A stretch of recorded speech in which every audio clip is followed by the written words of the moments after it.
श्री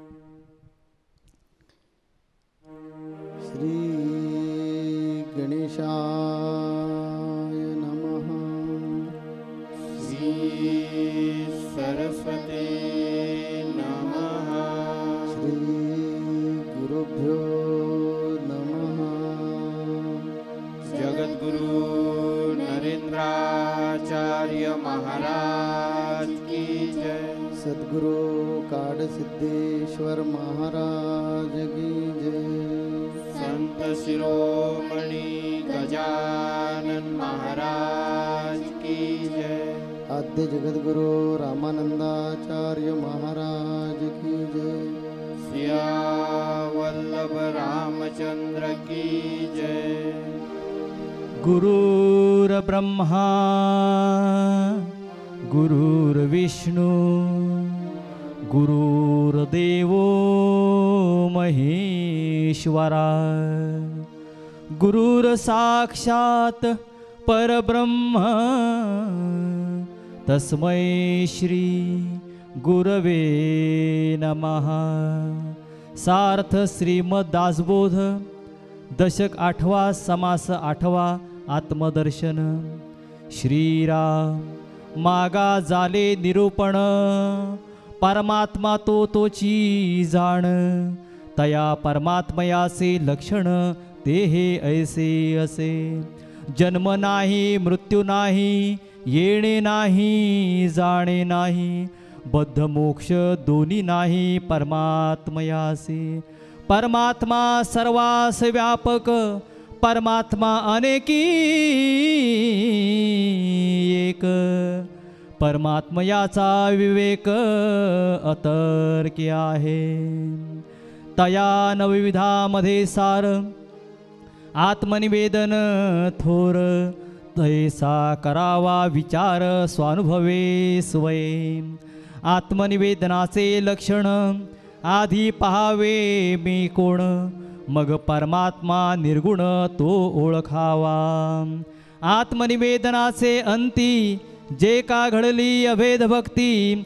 तये नाव सायुज्य मुक्ती सत्य जाणावी। जो संतास शरण गेला अद्वैत निरूपणे बोधला। मग जरी वेगळा केला तरी होणार नाही। पुंडलिक वरदे हरी विठ्ठल। श्री ज्ञानदेव तुकाराम। पंढरीनाथ महाराज की जय। जगद्गुरु नरेंद्राचार्य महाराज की जय। ब्रह्मस्वरूप जगद्गुरु श्रींच्या चरणकमली नतमस्तक होऊन तसेच संत शिरोमणी गजानन महाराज यांच्या चरणी नतमस्तक होऊन विषय याला प्रारंभ करतो। आजचा विषय आहे आत्मदर्शन। सार्थ दासबोध दशक 8 समास 8वा। गेल्या रविवारी सत्संगामध्ये आपण आत्म्याबद्दल विवेचन ऐकलं। आता त्या परमात्म स्वरूपाची ओळख कशी करून घ्यावी ह्या दशकात समर्थ रामदास स्वामीने सांगितलेले आहे। मागे झाले निरूपण परमात्मा तोची तूच जाण। तया परमात्म्याचे लक्षण हे ते ऐसे। जन्म नाही मृत्यू नाही येणे नाही जाणे नाही। बंध मोक्ष दोन्ही नाही परमात्म्यासी। हा आत्मा निरंतर शाश्वत चैतन्यमय चराचर आहे। ते माझ्यात आहे गेल्या समासात आपण ऐकलं।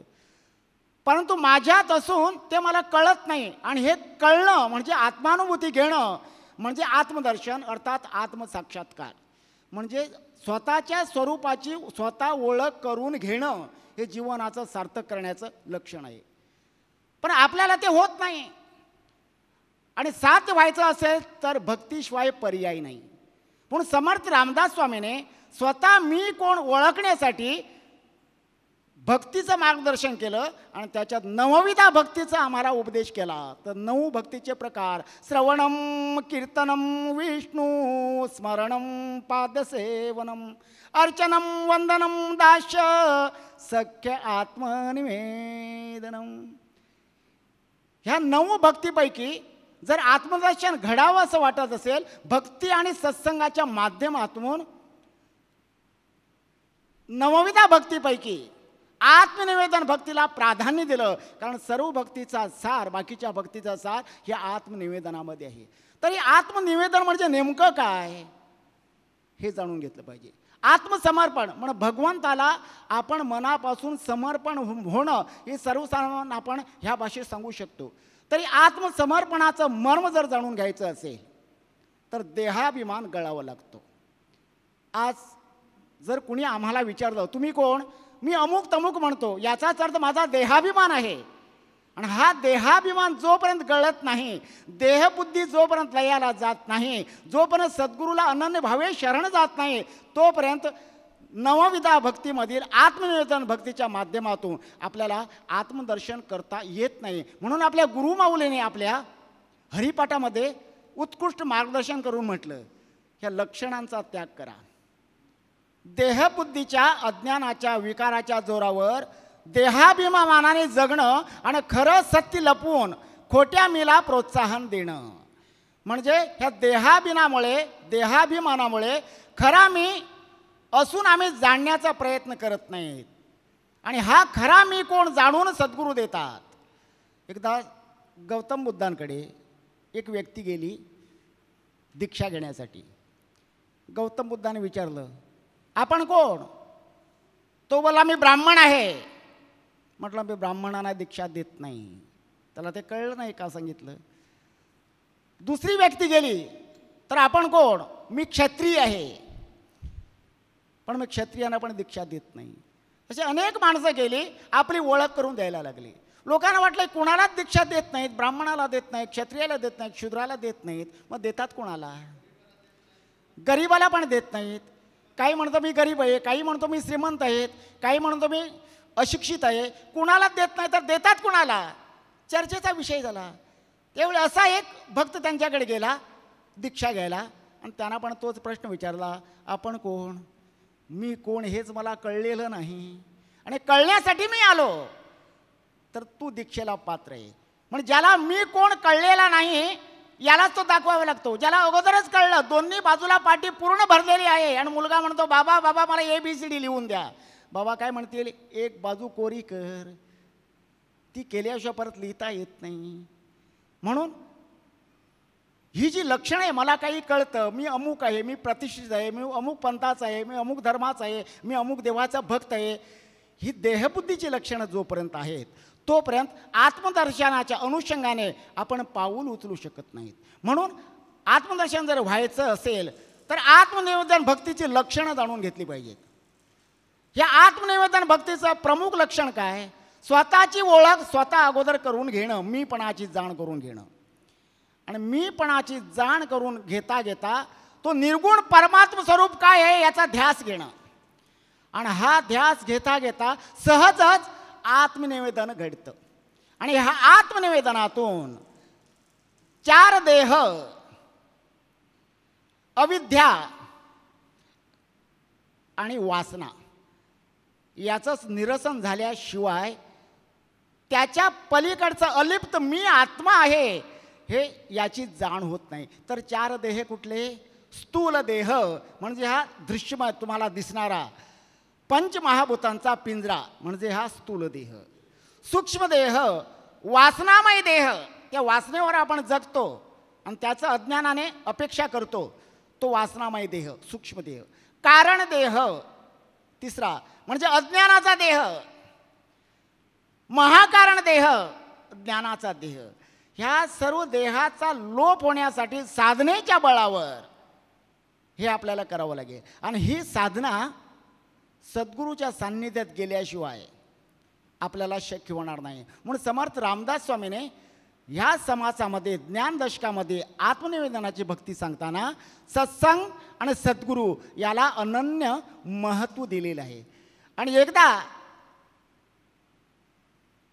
देहाभिमान विसरून जे चैतन्य चराचरात आहे, अनेक रूपात नटलेलं आहे, ते माझ्यात आहे हे ज्या दिवशी कळतं त्या दिवशी त्याचे सर्व साधना तप याचा त्याला काही गरज पडत नाही. आणि मी ब्रह्म आहे अर्थात सोहम आत्मा स्व आनंद घन अजन्मा तुझा तोची जाण मानून जे संत वचन दृढ धरावे.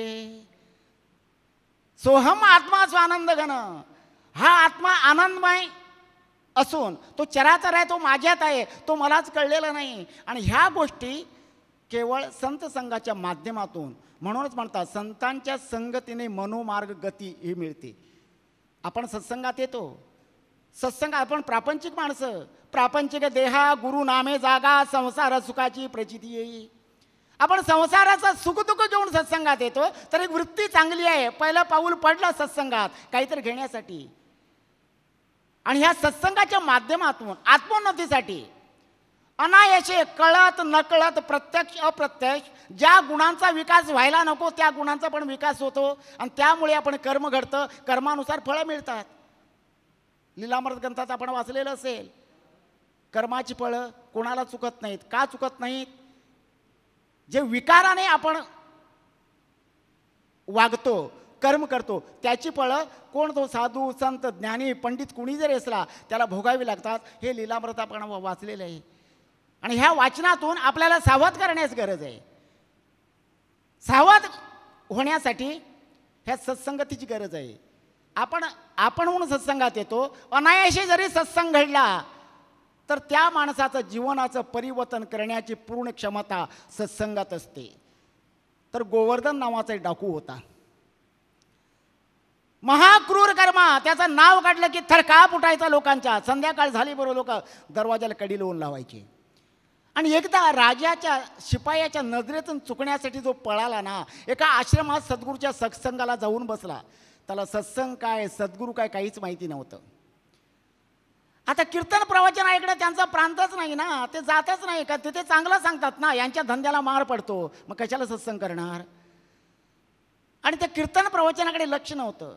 पण त्या सद्गुरूने बालकृष्ण लीलाचं वर्णन चालवलेलं आणि सद्गुरूच्या मुखातून येणाऱ्या त्या वाणीमुळे खरोखर श्रोत्यांच्या नजरेसमोर कृष्णाचं चित्र नाचत होतं.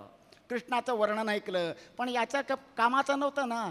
परंतु कृष्णाचं वर्णन करता करता करता सद्गुरूने सांगितलं, बालकृष्ण त्रैलोक्याचा राणा, गोकुळात खोड्या करतो आणि वृंदामध्ये गुरं चारायला जातो. गोकुळाचा राणा असून बघा किती निराभिमानी. आणि गुरं चारायला गेलो तरी त्याचं वैभव असतं, रत्नजडित मुकुट, अंगाखांद्यावर सोन्याचे दागिने, हातात सोन्याची बासरी, बासरीच्या मंजूळ आवाजाने तो सर्व गुरांना काही माणसांना चराचर सृष्टी मोहित करून टाकतो. आणि त्याला भरपूर दही आवडतं. आता याच्या लक्षात त्यात दोन गोष्टी गेल्यात. कुठल्या? कृष्ण सोन्याचा मुकुट घालून गुरं चारायला जातो, त्याच्यात सोन्याची बासरी, त्याला दही आवडतं. त्याने सत्संगात बसल्या ठिकाणी विचार केला, असं जर 8 वर्षाचा पोरगा जर एकांतात मिळत असेल, गावभर दरोडे घालण्यात काय अर्थ आहे, कृष्णालाच तुटलेलं बरं. ऐकून त्या बालकृष्ण लीला लोभ सुटला गोवर्धनाला, दही घेऊन स्वये संगतीला गोवर्धन निघाला वृंदावनाला. आता सत्संगात ते गुरुने जे वर्णन कृष्णाचं केलं ना, तसाच कृष्ण याच्या डोळ्यासमोर नाचायला लागला.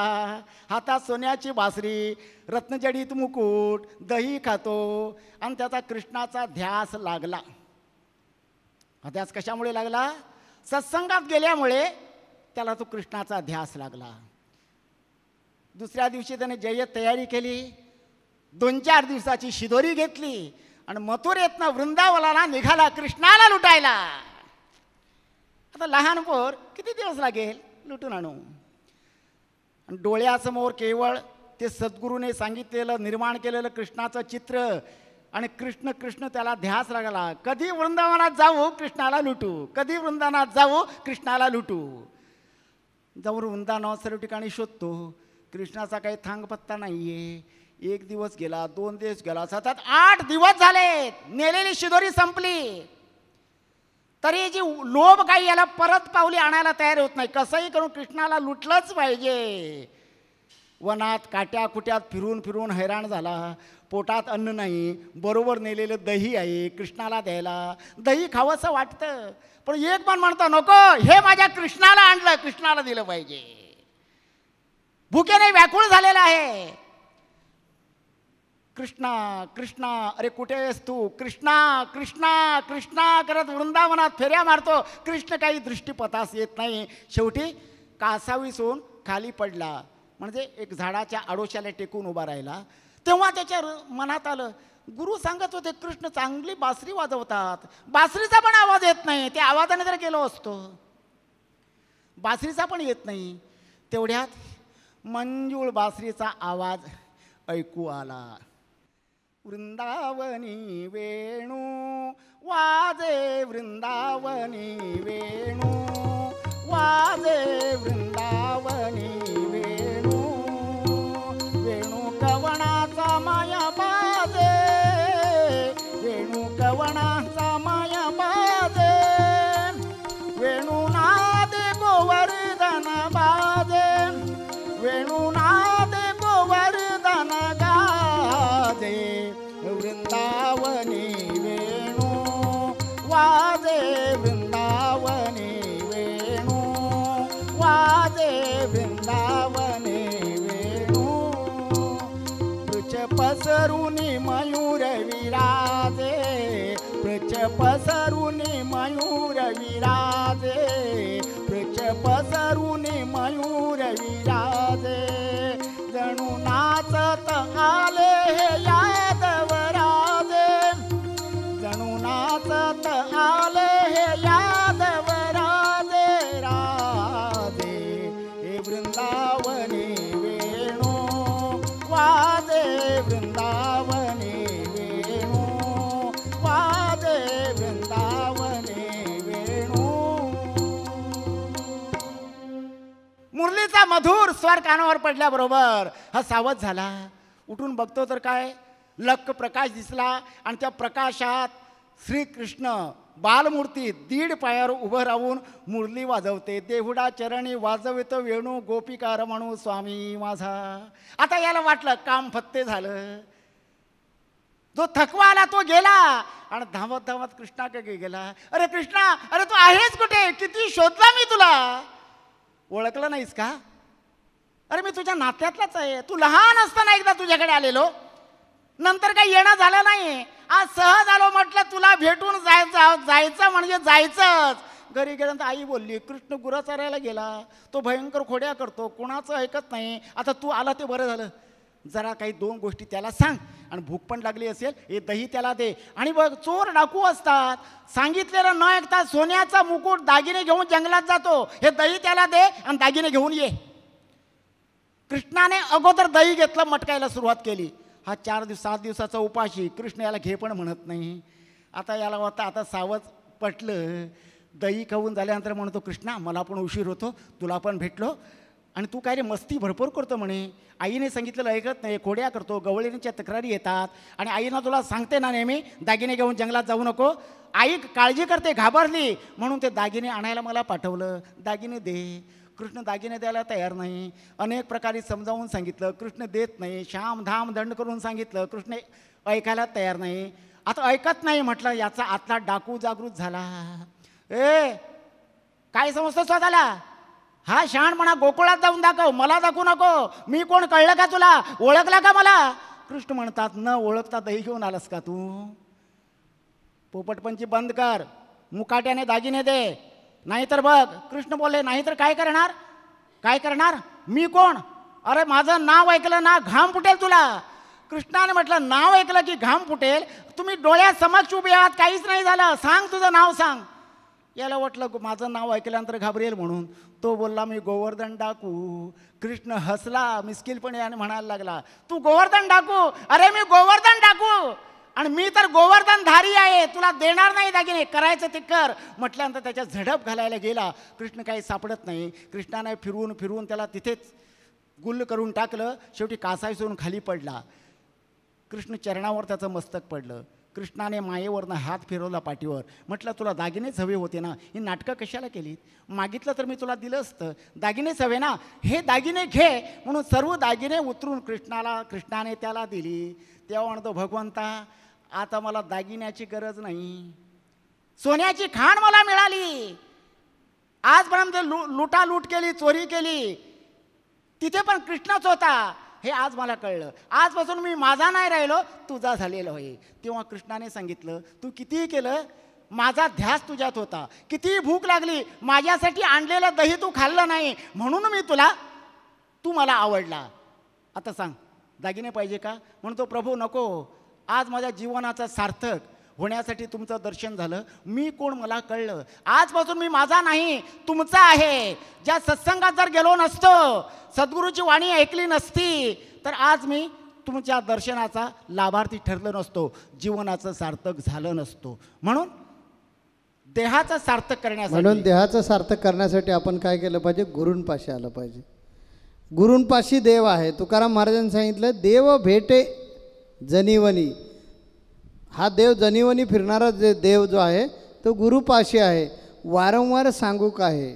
तुकाराम म्हणतात की देवाला जर शोधायचं असेल तर दुसरीकडे कुठेही जाण्याची गरज नाही आहे, गुरूंपाशी गेलं पाहिजे. गुरूंजवळ देव आहे. आणि हा जोपर्यंत आपल्याला देव समजत नाही तोपर्यंत आपल्याला जन्ममरणाच्या ज्या फेऱ्या आहेत त्या चुकणार नाहीत. म्हणून संत तुकाराम महाराज काय म्हणतात आपल्या अभंगात ते बघा. ते म्हणतात हे जे मन आहे ना, हे जर देवा तुला देऊन टाकलं तर पुनरुपी जन्मा येणे नाही. नरेंद्राचार्य महाराज की जय. सद्गुरु काडसिद्धेश्वर महाराज की जय. संत शिरोमणी गजानन महाराज की जय. आद्य जगद्गुरु रामानंदाचार्य महाराज की जय. सिया वल्लभ रामचंद्र की